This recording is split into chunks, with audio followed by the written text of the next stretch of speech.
আসসালামু আলাইকুম রহমতুল্লাহ। প্রিয় শিক্ষার্থী, আমরা যদি কোনো বাক্যকে বড় করতে চাই, সেক্ষেত্রে একটা দারুণ বুদ্ধি হলো যে টু দিয়ে ভার্ব যুক্ত করতে পারি।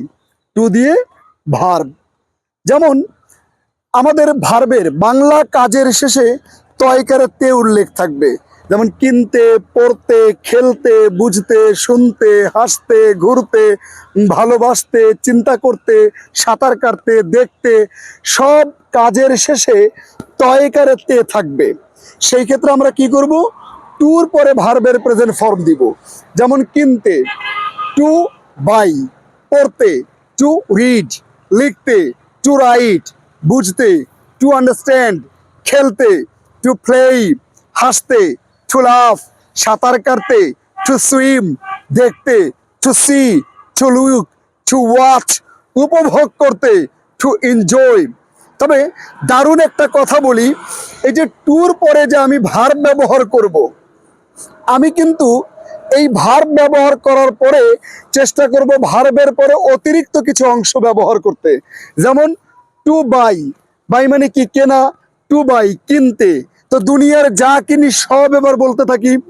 To buy a shirt, to buy a mobile, to buy a book, to buy a land, to buy a bike, to buy a net, to buy a building. এভাবে টু বাই এরপরে যা আসে।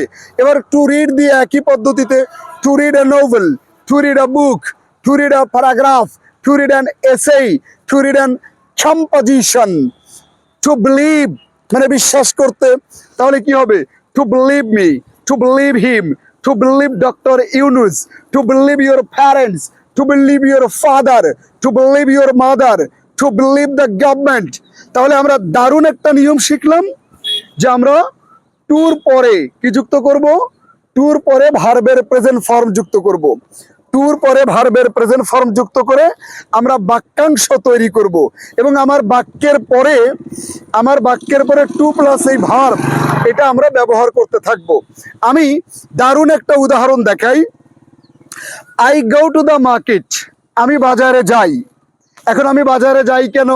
সেই কথাটা যদি আমি বড় করতে চাই, আমি বলতে পারি টু বাই আ শার্ট।